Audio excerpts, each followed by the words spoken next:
Okay, hi everybody. This is Janine with Turn the Page. I'm so glad that you're all here today. We've got a little different setup. I've got Melinda Rose, who has reached out to me and wants to really share all of her knowledge. We'll be talking organic here today, and it's Melinda Rose. Can you hear me? I hear you just fine.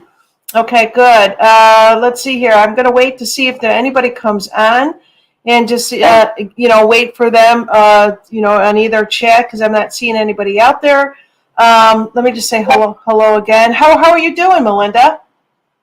I'm great. I'm really excited about this little podcast and trying to teach some people who are interested in learning how to do this stuff. Yeah, definitely. So we're going to wait and see. Just wait for somebody to come into one of the chats to make sure that I am live. So in the meantime, I'm going to wait and see. I'm hearing you all night. So you're gonna have to delete one of those. I don't know. Hang up whatever you're watching, or I'm watching it live, and it's really loud. Yeah, don't. You can't have two devices on. Okay, so I'll turn off it. Let's stay on the phone, and I'll turn it off live. Okay. All right. Well, I see Sparkles and Grit is out there. Yes, you are indeed live. Thank you so much for sharing that with me.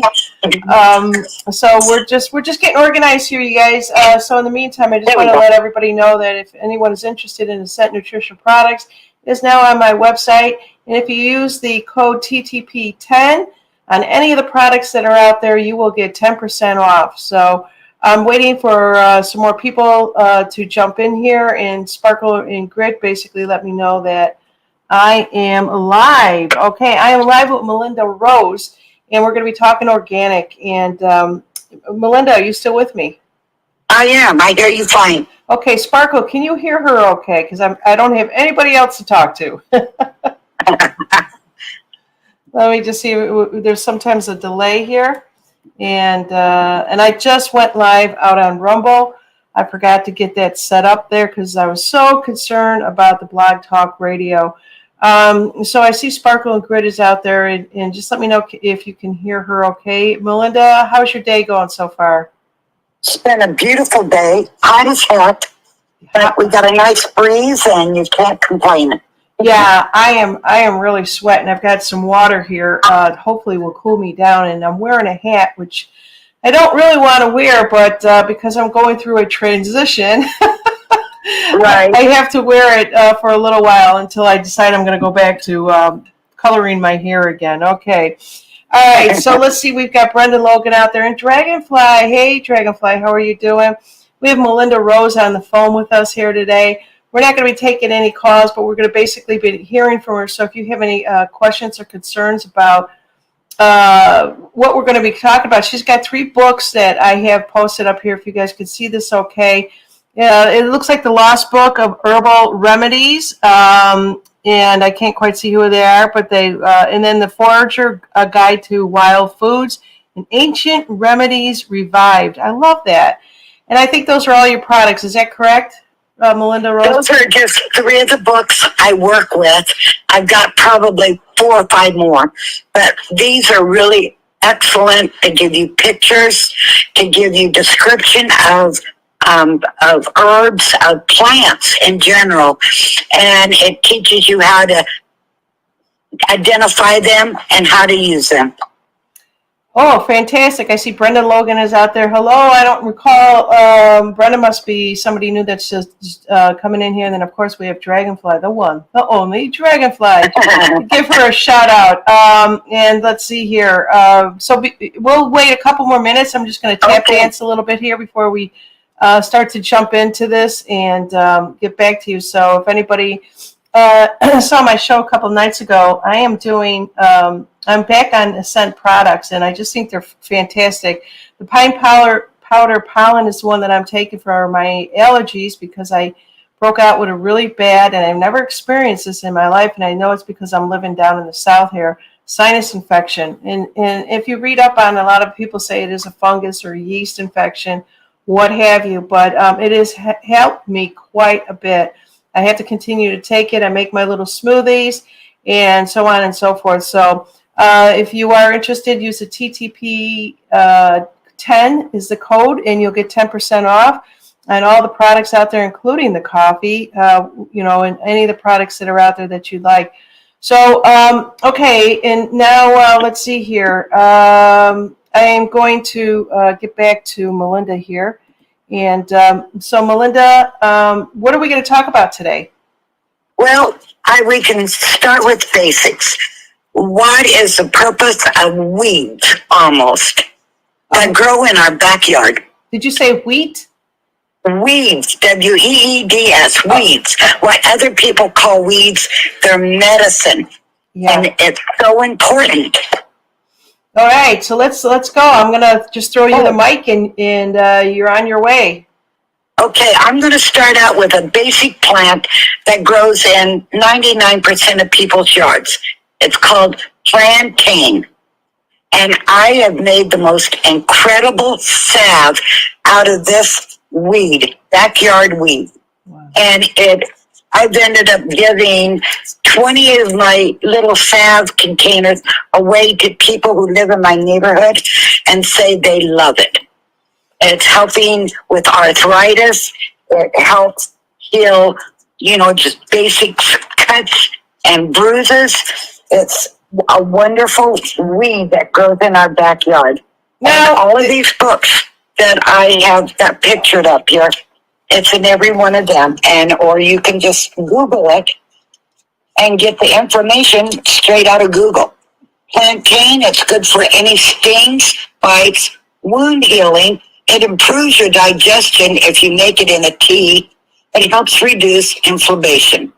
And I've made it into a salve. And I've added this with another herb that grows wild that it's harder to find. But I've mixed it with comfrey, and it's incredible. I'm giving it out to people everywhere, just a salve. And people saying my arthritis feels better.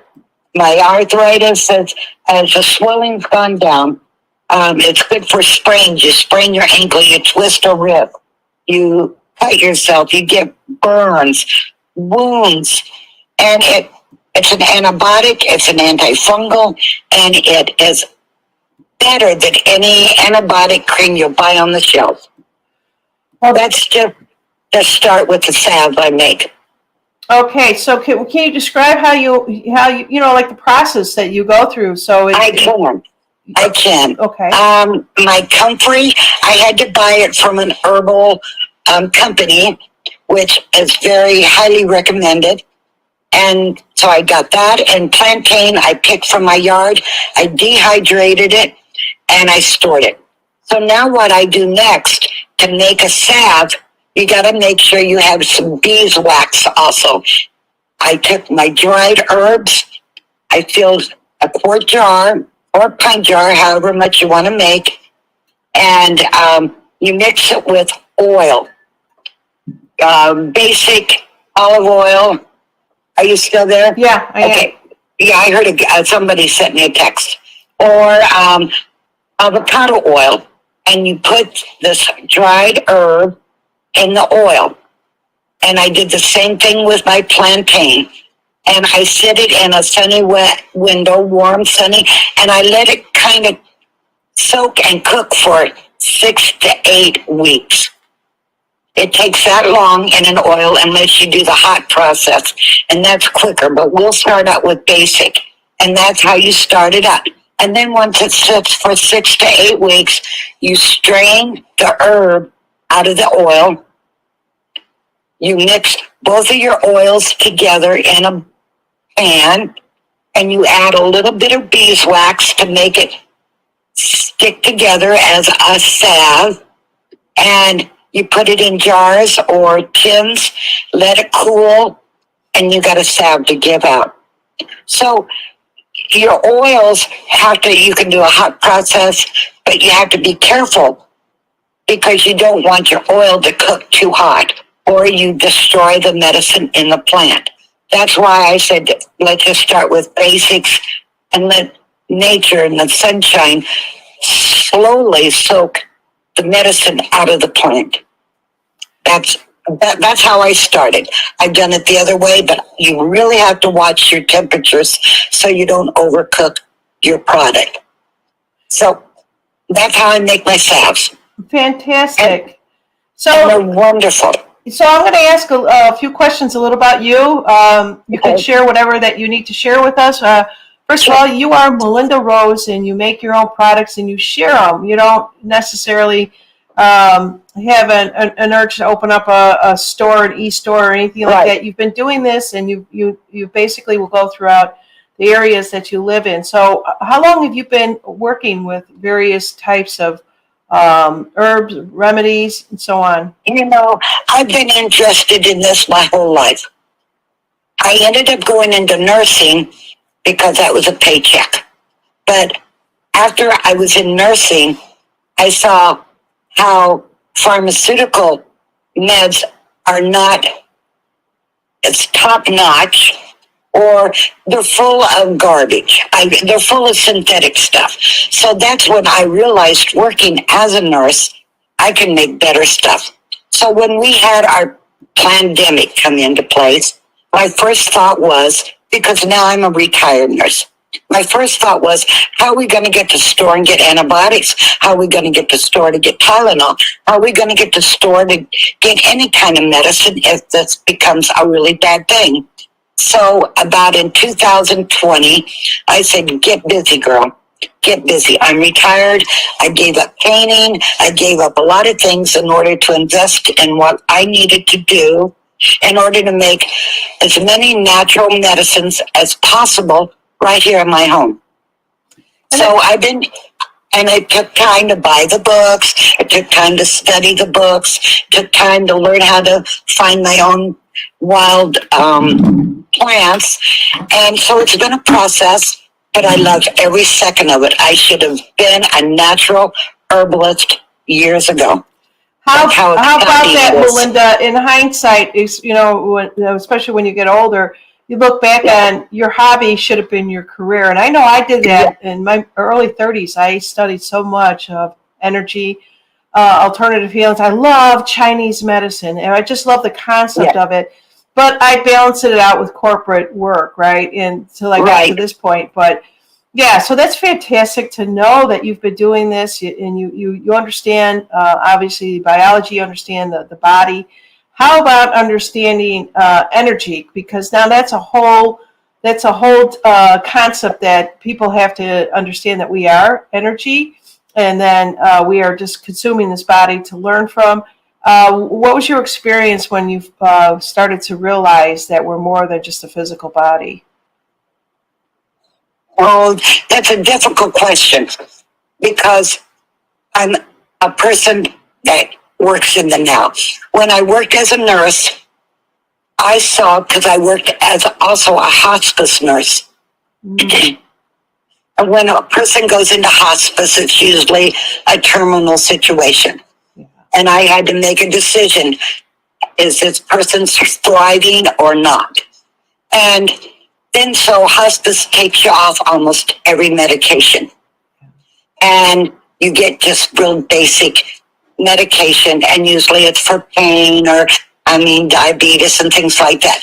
And I saw with my own eyes 2 patients who came back to life after we took them off of all of the prescribed medicine.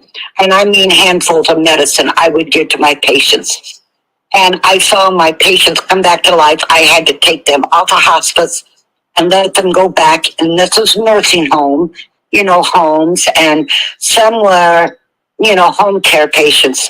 But when I saw 2 patients come back to life by taking them off all of these prescriptions, I said, there's something to this. Yeah. So as far as energy, I don't know where I really stand with that, but I know if I'm positive, I know if I am honest and upfront, and I live around nothing but senior citizens. They heard what I was doing. And one lady said, let me try. She told this lady, that lady told that lady, this lady told this man. And then they see the herbs I'm growing in my front apartment. I live in an apartment in pots. And these are older folks. They recognize some of this older medicine and plants that we have forgotten about or don't even know is aware. So I think that energy be given my neighbor some medicine that she needed an antibiotic because she had a scratch or a bump or her wrist hurt or something. And she said, Melinda, I've never had such a wonderful response. So I think that positive energy is to trust somebody else who trusted me, who trusts somebody else, who trusts. I got medicine going out to about 10 people now. Now people are looking for my tinctures I'm making. And I haven't gotten brave enough to share my tinctures with some of these people because they're on such high medication. I can't just give somebody to help lower their blood pressure to my tinctures if they're on a bunch of blood pressure medicine, because then their blood pressure may bottom out. So I'm not educated enough to know to give a lot of tinctures out to anybody else at this point. I do it for me. I do it for my family. And there's a lot of herbalists out there who know how to give you something and to advise you to talk to your doctor before you do this or do that. But if it comes to the point where you can't get medicine anywhere, my medicine's going to be really wanted. Yeah. So that's how I look at it as far as energy. If I got something that somebody can't even get somewhere, I got some pain stuff. Most of my tinctures I make for me and my family are anti-anxiety, calming, keep cool, stay level, think before you make a move type of tinctures I've been working on, and some for lungs, some for,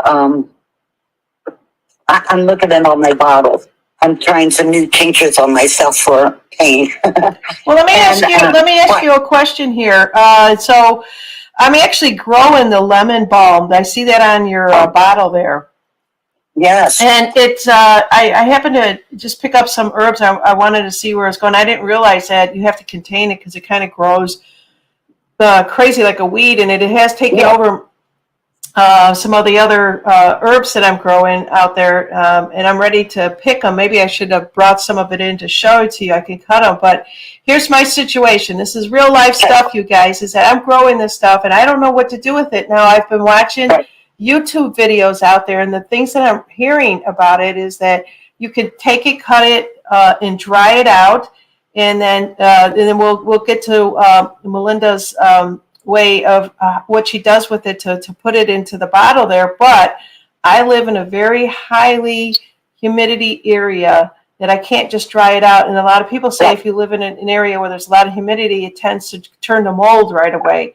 So I'm hesitating on cutting it. And what are your suggestions for me? Okay. Perfect. I have a perfect answer. I have a dehydrator. I bought a dehydrator because I live in the Midwest. The humidity is high. You just can't think you're going to hang a bunch of herbs all over your house and it's going to dry unless your air conditioning's on. And you have to have a drying situation. So I bought me a dehydrator. It's a mid-range one. It's not a cheap one. It's not an expensive one. And it works fine. You just make sure you don't overheat your herbs because you kill the medicine in it. If, say, lemon balm, you probably don't want it to dehydrate hotter than 95 to 110.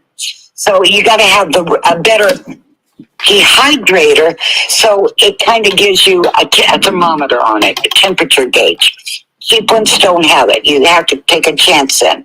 So I got lemon balm out there. I'm waiting for it to just start blooming, but you don't have to. If it's a great big mess, you clip it down, put it in your dehydrator, and you'll know when it's dehydrated because it's crispy and crunchy. And then you let it completely cool. Let's say you ran it for 8 hours. You let the herb cool completely. And then you put it in a quart jar or some kind of jar that's going to protect it from moisture and store it in that. I even have a vacuum extractor to suck the air out of it to keep it fresher longer. And so what you do with that, I make lemon balm in some of my salves because it's a great salve medicine. So I will put that in oil. You can take, as far as for you for lemon balm, you can dehydrate it. You just take a pinchful of leaves, and you can make a lemon balm tea, and fresh or dried. And then you strain it because and let it sit for 15 minutes, and you strain the herb out. You drink the tea. You can put a sweetener in it. I use monk sugar or honey. And you have a calming, and it's wonderful. You can give lemon balm to children. It's safe, safe, safe. You can't overdo it. And drink lemon balm iced tea, lemon balm hot tea, whatever you like. So, and fresh or dried. Can you talk a little bit about the healing properties of lemon balm? Maybe somebody... I'll look it up for you right now. It's wonderful. Lemon balm is an incredible herb. Okay. And I get all my information out of my books and Herbalist on YouTube. And it's good for anxiety. It's good to just you need to chill out. You had an anxious day. It helps you chill out. It will help you with insomnia. It helps control anxious thoughts. It's good for people who have ADHD and even mild depression. It helps clear your thinking. It calms your mood. It'll even reduces PMS and headaches. Not crazy stuff, no migraines, but basic stuff. It's an anti-spasmodic. It helps aids in digestion, gas, bloating. It even helps detox your liver. It lowers triglycerides. And this is why I use it. It controls palpitations, arrhythmia, and tachycardia, because I'm kind of an anxious person who gets anxiety. Okay. And so that's why I take it. I mean, it helps. It's antiviral, it's antibacterial, it's antifungal, it's anti-inflammatory, and it's an antioxidant. So even though we're talking natural herbal products here, the only thing I read up on it is that there are some side effects to anything, right? And I think what I read, and you could correct me if I'm wrong, okay, or if I've obtained the wrong information, is if you have a thyroid problem, it's hyper, the lemon balm, you have to be careful with that. Is that correct? And that could be. I don't know. The information I got is it's called School of Evolution, and I got it all, and I listened to all of them. So that is true. It's like if you have no gallbladder, you don't want to take an herb that's going to activate your gallbladder if you don't have one. Right. So there are things you have to have caution with. Yeah. So it's kind of like when you go to the doctor, and it's interesting. They always have you fill out 50 pieces of paper just to see them for the first time visit. I always wonder, do they really even look at it, or do they just take it and file it or something like that? But there are reasons. I have 2 organs that are missing out of my body that when I was born with. And one is my appendix burst back in, I think it was 2019. And then I also in 2006, my gallbladder burst. So I seen the light twice. And I did, yeah. And one time they were very adamant that I did go to sleep on the table, if you will. So anyways, let's see here. There's a question for you. Are you ready to take a question? I'll give it a try. All right. I want to I'm not sure if you got your TV on or not, but let me put this up on the screen. It's coming from Lori. You'll have to read it to me because I shut my, that's fine. I'm just on the phone. I'll read it to everybody. So Lori is Tiny Dancer, and she's asking, any recommendations for nausea, headaches, and pregnancy? Her daughter is having her 4th grandbaby and is having a horrible time with the number 4 pregnancy. Well, when you're pregnant, you got to be very careful because a lot of natural herbs might be helper. It might help her. But there's some that might induce a pregnancy. So you got to be really careful and research an herb. I wish I had one. I don't know.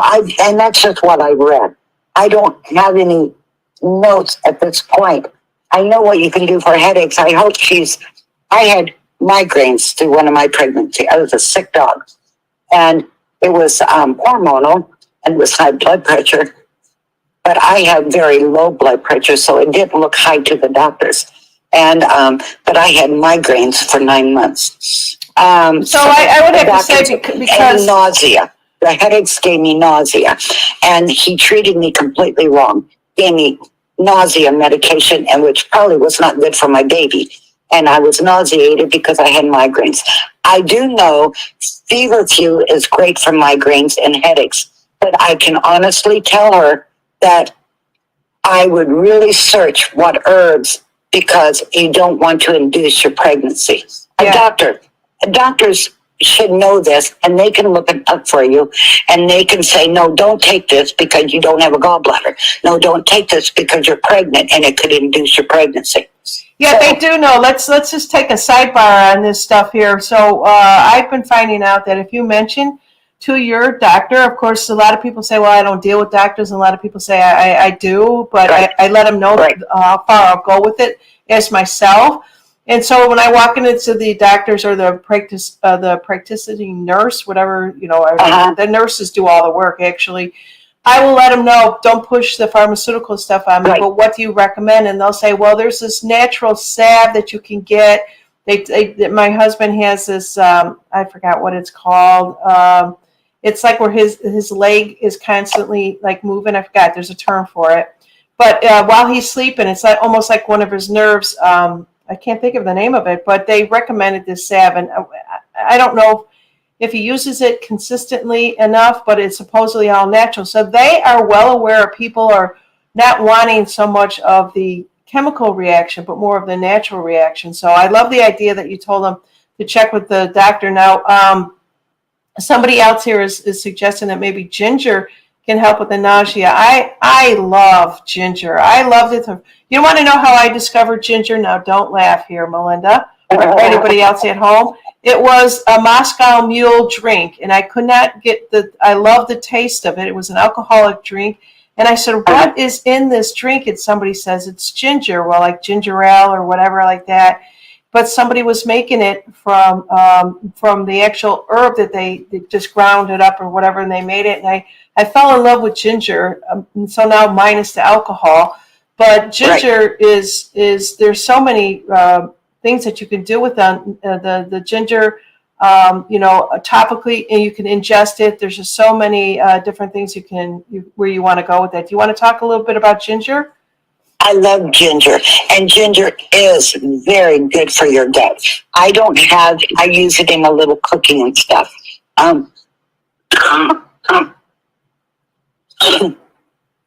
But ginger is so good for your digestion. Yeah, and so just going back to what somebody was saying here, thank you so much, Sparkle, is my co-host here. And it's restless leg syndrome is what they said, and it was very expensive, and we had to order it. I think it was on Amazon, tiny little thing. And so now when I come to find out, it's just a magnesium spray. I think Celeste gave me some of the magnesium spray. I can't recall what she actually sent me. But, so this is real important that we understand a lot of these properties. So of all the books that you're reading, these look like you've had them for a very long time. What is your favorite book that I see sitting here on this picture? The first one I started out with, and I've had it a very long time, it was the foraging book. And that's where I learned that I can just go outside. If you got a rose bush, and you can use rose petals, because rose petals is full of vitamin C, and make a tea out of that. But you want the rose bud, and it's great for vitamin C. After your roses are spent, you get that little rose bud, and you put it in water. So, that's where I learned mostly of basic weeds and herbs. Was the foraging book. Now, I didn't do anything with it until 2, 3 years ago. And that's when I started ordering the other books and reading and watching YouTubes, listening to other herbalists, do's and don'ts. And they're very professional herbalists. They're just not me talking on there doing stuff. They're professional, educated, do's and don'ts, hows and when to do things. So that's how I'm learning. And I want to learn as much as I can, just in case they take our internet away. Yeah. But I got the books for backups. So Sparkle and Grit has got a statement out here saying, so glad I'm seeing this. I wanted to get into the foraging next. So yeah, I'm not sure if you could see this at home, but I'll read it. It's Nicole Appelin, PhD. And that's Appelian, the Foraging Guide to Wild Foods. This one is edible plants, mushrooms, and seaweed. And this is for the North American edition. So depending on where you are located, I'm sure that they have books in your area to read up on. In other words, you've got to find the plants that are growing in your area. I've had so many people on here that I think it was Amy Boyd one time mentioned, well, if I'm up north and somebody like myself is down south and I can grow a particular plant that she can't, this is where the networking comes in. This is where you say, I'll grow, what is it, comfrey? Is that the correct term, comfrey? Yes, comfrey's proper, yes. Okay, so comfrey, does that grow anywhere? Because a lot of people are talking about that one right now. It grows probably about anywhere, but it might grow better in this soil and not as good in this soil. The comfrey is so good, Janine, because the root grows 8 to 10 feet deep. Oh, yeah. And that's what makes the comfrey leaf so powerful, because it's down below all the pollution. And it draws up all of those minerals that we all need into the leaf. And that's the power of the medicine. That's why comfrey is so great. I have 2 comfrey plants. I started by seed this late winter, early spring. And of course, it's not going to do me any good because they're growing in a pot. But they're growing and they're developing. I need to find somebody where I can put it on their ground, in their land, and let it dig deep and dig out all those minerals. But at least I have 2 plants, and I'll let them grow in the pot till I can find some place to put them in ground somewhere. Hopefully my son's buying a house. I'm going to plant it on his property. I'm going to put in a whole herb forest on his property. We've got another question in reference to any recommendations, and let's see here. So, any recommendations for high blood cell count and enlarged liver? So I'm going to. I don't want to repeat what the ending of that says. Right. We don't want to. Right. So, anyways, that's the symptom. I don't have those recommendations because I look into medicine for me and my family. Okay, good. You have to look into by books, by the internet, by YouTube, and you have to do that search for, you probably need to do a liver detox, a kidney detox. We all need that. But nevertheless, that's how each individual person and their body and their needs, they need to research it. And that's why these books are so important. And the internet, well, we have it. Yeah, definitely. So let's see here. I'm taking a look at, so I was wondering, as somebody like myself that's just starting out, I was actually thinking, should I go? I see you got the skull cap in that jar. And I had a bunch of these jars one time. I forgot what I was going to do with them. And I gave them away to neighbors saying, I'll never do anything with it. But is that what some of the things that you could do is take them and then let the products dry in those, or is that like just for storing? Okay, when you see my skull cap, I've made the tincture and to make a tincture, we hadn't discussed that yet. I use skull cap because it's an excellent anti-anxiety, mellow you out, help with insomnia, and I have problems in that area, so I got my skull cap. I soak it in alcohol, 80 to 100 proof alcohol, vodka. And You let it sit in that vodka for 6 to 8 weeks. So the vodka pulls the medicine out of these herbs, these wild plants, whatever you're working with. And then I strain it, and then I store it in that big bottle. That's what it is. I had to order skullcap and passion flower from an herbal company because I don't have any place to grow all of this stuff. But that's how I had to get started. And I use my skullcap and passion flower every night for 9 nights. And it helps my irritable legs. And those are the 2 tinctures I take regularly is my lemon balm. It helps with my restless leg, and my skullcap and passion flower every night. Even if I don't take it, let's say at 8 o'clock, because I feel tired, I may wake up at 11, 12, 1 o'clock. It's always a little cup of it sitting by my bedside. And I may say I got up to use the bathroom at 1 o'clock. I want to make sure I sleep well.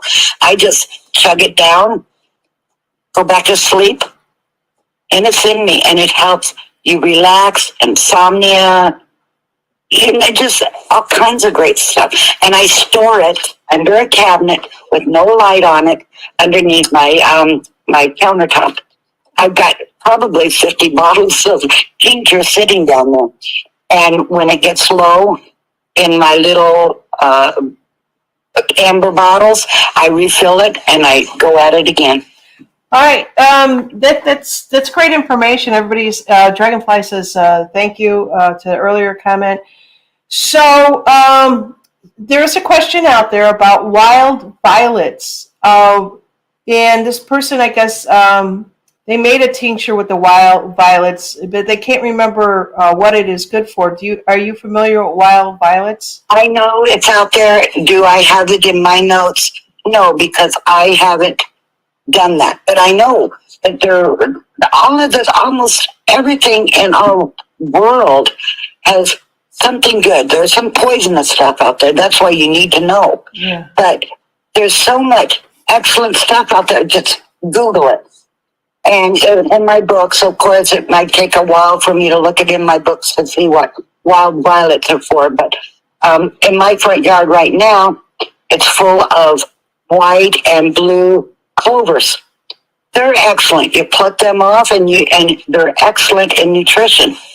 Okay. So I can only give you the information of stuff I've worked on and researched. I'm not a herbalist to treat everybody's issues because I'm not educated for everybody. All right. I've only educated myself. All right, so if there's anybody out there that's watching or listening to this and that is an herbalist and you want to come onto my show, please contact me. Let me just put my email up there for a second. I talked to Melinda Rose, who we're speaking with today, and I asked her to come on the show a few times, and just having conversations with her, I just wanted. I'm getting myself educated, but this is just something that a lot of people. It shouldn't be a hobby. It shouldn't be something that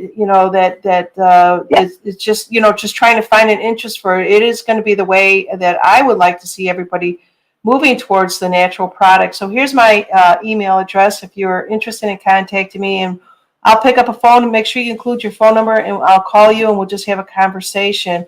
And just to see if you want to come onto the show.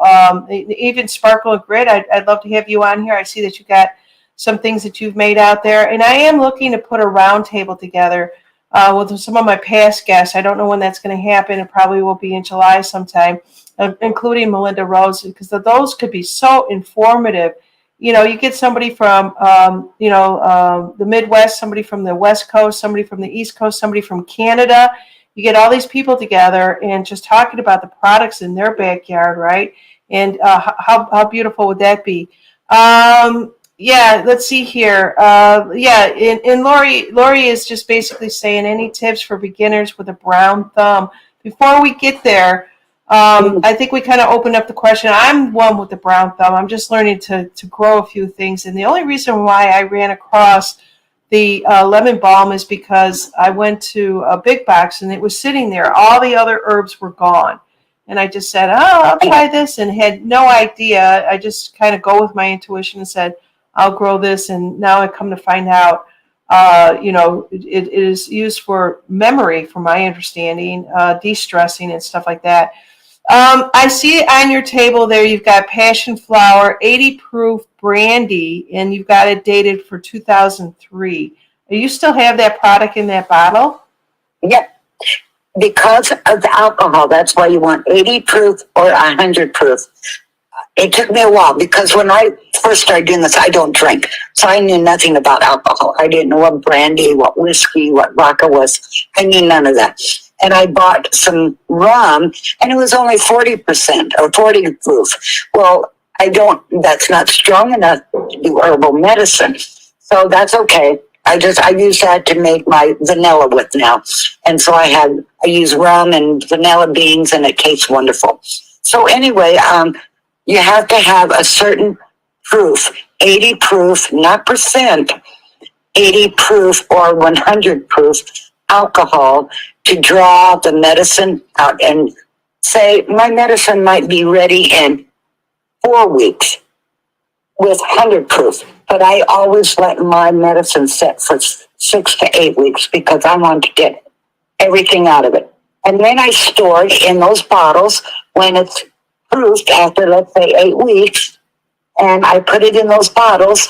I label it. I date what it is, like you said, the passion flower, and I put the date I did it, and it was in 2003, which that is wrong. It's 2023. So that's when I made that. So I better correct that right now because Well, we can't see it if you're doing it at home. Yeah, we won't be able to see it, but go for it while you think about it. So, yeah, and the thing is, because of the alcohol, it's got a 10 to lifetime shelf life.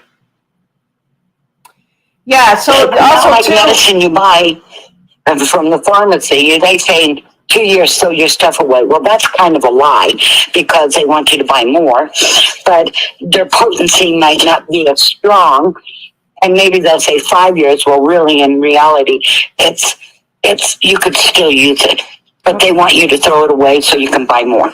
But in alcohol, you got a 10-year shelf life, maybe forever. Mm-hmm. Yeah. As long as you take all of the plant material out of it, of course, you filter it real well. Yeah, so with me coming from the Midwest and coming all the way down south, I have to get re-educated on the different plants and everything that's out here. Right. And in one of the things that, in the springtime, my spring starts in February here. It really does. And so what I'd like to do is just go around to various places that sell the herbs on the farms and stuff like that and talk to the people before it gets really busy so I can understand it and ask what it is that I am buying. I will look and get into so just Lori basically was saying any tips for a brown thumb. I'm actually thinking investing in a dehydrator. I've been doing my research on it, and it's interesting because as soon as I think I see one, I'll go out on YouTube and I'll see somebody giving a really bad review, and they only base it off of their product that they have there. That might have just been a lemon, if you will. But that still sways me enough to say, okay. And one of the things I found about dehydrators is, like you said, they don't actually go to the temperature that they're basically saying the output is. Some of them you can't even control the output. It's already preset. So let's say it says like 100, 200. If you need 150 or 90 or something like that, those are the things you need to take a look at. You need the flexibility with a dehydrator. And do you have any other tips for a dehydrator? Well, I ended up getting me an Inesco. I didn't buy it off the internet. I went to Farm and Fleet that's here in town, and I got their mid-range one. They had a real cheap one there, no temperature control at all. Now, the first one I bought was a faulty one. But I said, listen, this thing don't work. And they said, bring it back. And the second one, and if you get a faulty one, well, you get a faulty one. That's why I don't buy a lot of stuff internet, because what a pain in the butt. Mm-hmm. You have to turn it back in if it's faulty. Well, they just have faulty stuff. Oh, let me tell you, I'm the queen of returns with Amazon, and I have, if this was me 5 years ago, I probably would have kept it or something like that. And now I've got it down pat. print that label out and get your butt to the UPS store and return it. It's just crazy how sloppy that some of these products are, and a lot of it is coming from China. I look for things that are made in the U.S. I look for good quality things. I look for the reviews. So that's just covering the dehydrator, because you do have to have that, and that's where I'm at right now. I'm also looking at the different herbs in my area. What is it that I want to focus on? And I'm going to probably do what Melinda Rose is doing, and that is she's working for herself. Okay, what is it that I need to heal within my own body? Start there with me, and then grow it.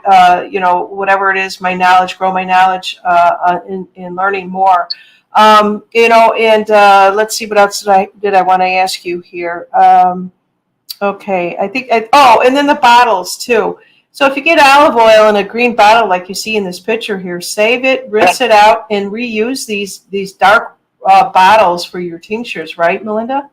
Right. Now, they say the ones that work the very best are the dark colored, the amber. They call them amber.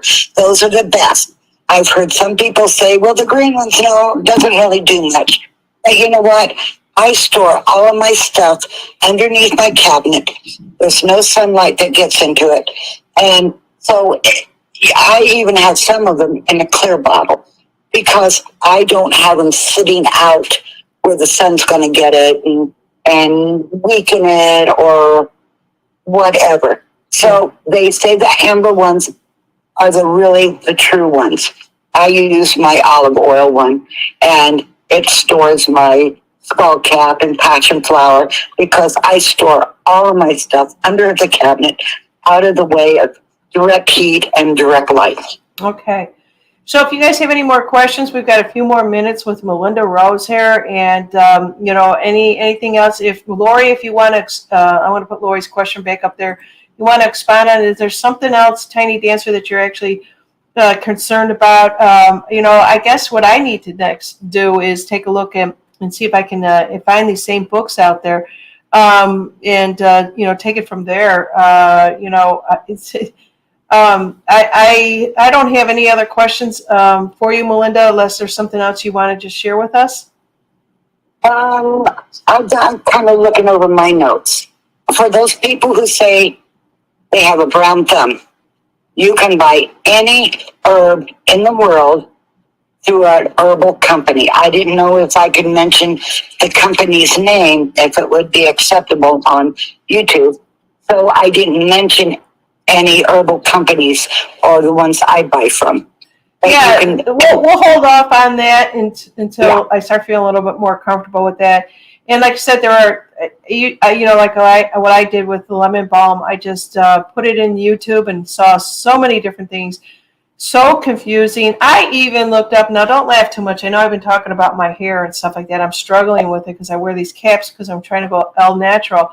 They've got 1 million YouTube channels out there for people who are talking to people my age about going gray, right? And that's the new thing, and how to do it. And oh my God, I got so confused. I just said, I'm just going to stay with my little turn the page cap and wait and see what happens.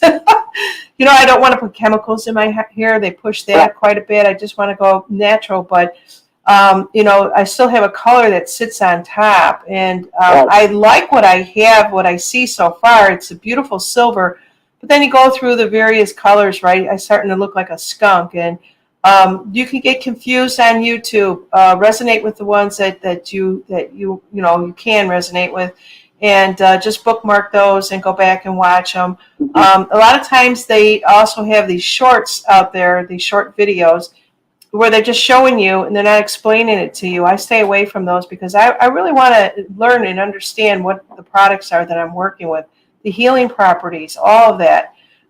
Because I'm not going to be going over the counter. We're getting into a very scary time right now where everything is so expensive. And I went to a different store just for a few produce, and it was over $100. It just blows my mind. Now I'm thinking, all right, so I have to grow my own produce here.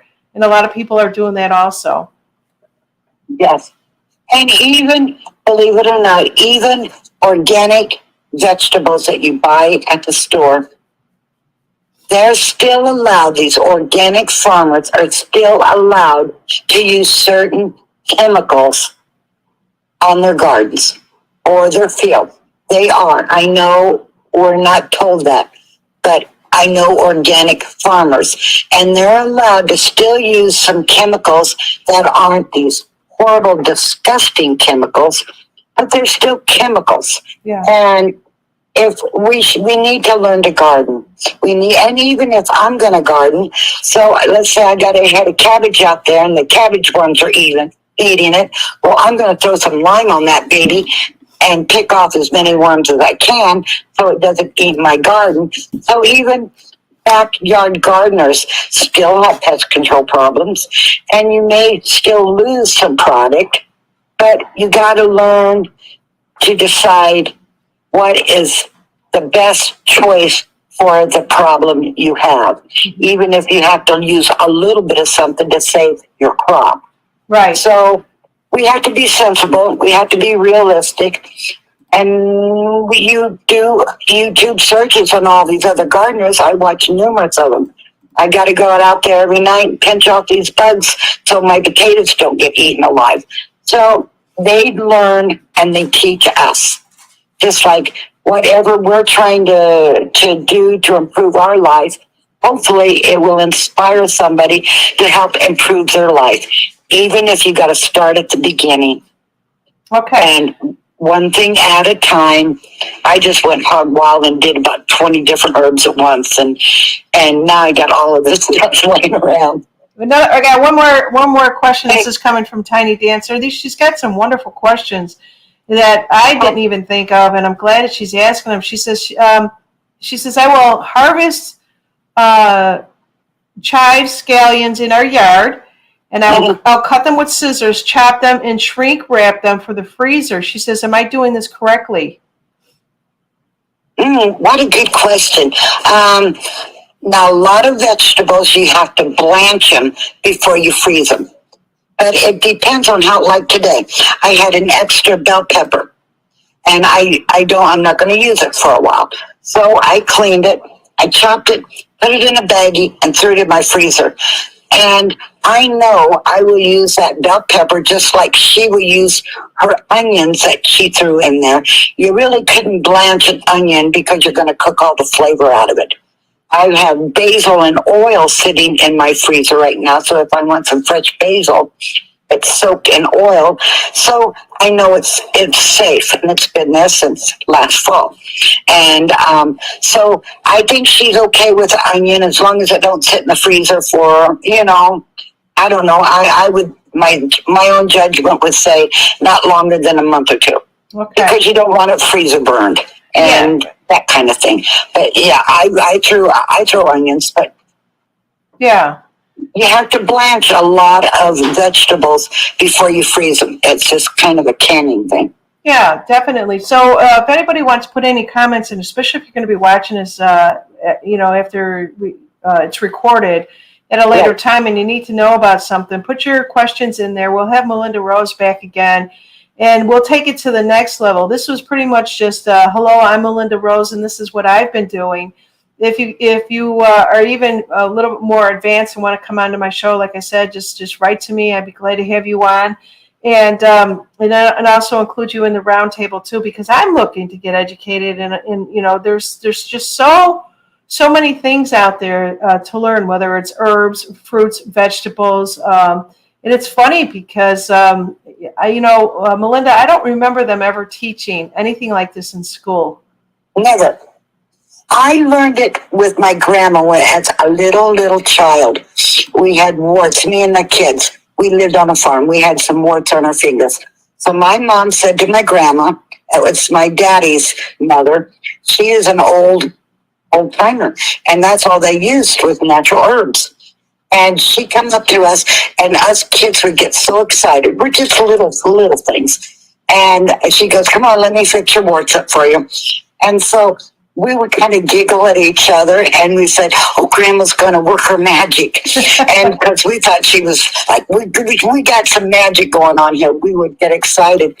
And she would take a potato, and she'd rub it over our wart, a potato out of the yard. Mm-hmm. I don't know. I've never tried it since, but it worked. And then would say, Grandma, we didn't hear you say your hocus pocus. And she'd go, oh, I forgot. Here's hocus pocus, and you're all well. And our words went away. So my grandma, and I was infatuated at that time, saying, oh, Grandma's a witch. She's going to perform some magic on us. And it's just natural herbs. Yeah, it is. And nobody teaches us any at all. Then potatoes draw out, so a wart, obviously is a fungus or a virus or something. So I had them when I was a kid too, and I was always so embarrassed. I'd get them right on my finger or something like that. And they've sold this Compound W wart removal that never worked. It never worked. When I couldn't walk a few weeks back, I actually took a potato, shredded it up, put it into 100% compress, which was all cotton, just a piece of cloth, put that on there, saran wrapped it around my leg, left it on there for 4 or 5 hours. I did that for 2 or 3 days, pulling all the inflammation out, and it worked. I also switched over, and I heard that garlic will do that. You put an onion on the bottom of your feet. There's so many things that you could use out there, and to pull out things out of the body, because these, like you said, your grandmother had all the answers, but I think at that time with your grandmother, that's the only thing that they knew of. There were no big box stores that you can run out to. You had to live off the land. We have been raised in this country, well, probably worldwide, to be stupid, ignorant, and to rely on companies to take care of us. Yeah. And we have lost all of our own common sense, our own judgment to what we need to do, and we're lost. Yeah, I would have never thought. God, if we go into this big pandemic and nobody can get their medication, they're going to be going nuts. So I made a bunch of Nervines, thinking, here, calm down, take some of this. We will get through this. And so I really went into the Nervines to get people calm. We got to think. We got to figure this out. But there's millions of herbs, and we need to know them. Okay, one other thing that I want to throw out there before you go is, there's a lot of Facebook pages out there too, that if you're interested in joining those groups and the conversations and the chats, there's a lot of good information with Facebook out there. So with herbalists and so on and so forth. So this is where I'm going to end the show. I would have never guessed that Turn the Page would be turned into this chapter of health, but I'm loving it. I really am. And if you guys get the word out, please share, like, and subscribe. That's the only way that these algorithms work out there. The more that you guys share it, the more that other people share it and see it. So I just want to remind people, I did a show last night with Selene. If you guys, it was only on Rumble. We had to pull it from YouTube because I knew where she was going to go with it. Today, right now, we're talking to Melinda Rose on here. And then on Friday, I think I've got a show on Thursday. I'm welcoming back Michelle from Michigan. She's the muckraker. I can never say that. And so we're going to be on at 2 o'clock. And then also, too, I'm going to be on Kristen Lee's show on Friday. We're going to be taking calls, and hopefully I can get this up and running for you guys, where you can call in and ask Kristen a question. And it'll be, like she says, it'll be the old time things, that we can actually reach out and ask her a question, and she'll pull the cards. I think she said, I'm not sure what her rules are, but you can jump over there on Friday at 6 o'clock Central Time. Do the math and check out Kristen's channel when it's going to be on there. And then my last show that I have 2 more shows after that for the end of the year. Laura Van Trine, she actually will talk about. I think she talks, her thing is what happens on the other side, right, once we're gone. And then also Scott Shera has a breaking update for us, I think, on the following Monday, what has actually been going on. He's the one that has been David and Goliath. He's been fighting hospitals, and not just him, but, I mean, he lost a daughter during the COVID, and I want everyone to get caught up on that. Melinda, thank you so much for being here. I appreciate it. Thank you so much for giving me the opportunity to help spread the word. And I love where your channel's going. I so appreciate it. Thank you very much. Thank you. And maybe in the meantime, you could think of how we could step this up the next time and take this a little bit deeper. And until then, I appreciate you being here. Thank you, everyone. Have a beautiful day. And now we turn the page. Good night, everyone. Good night, Melinda.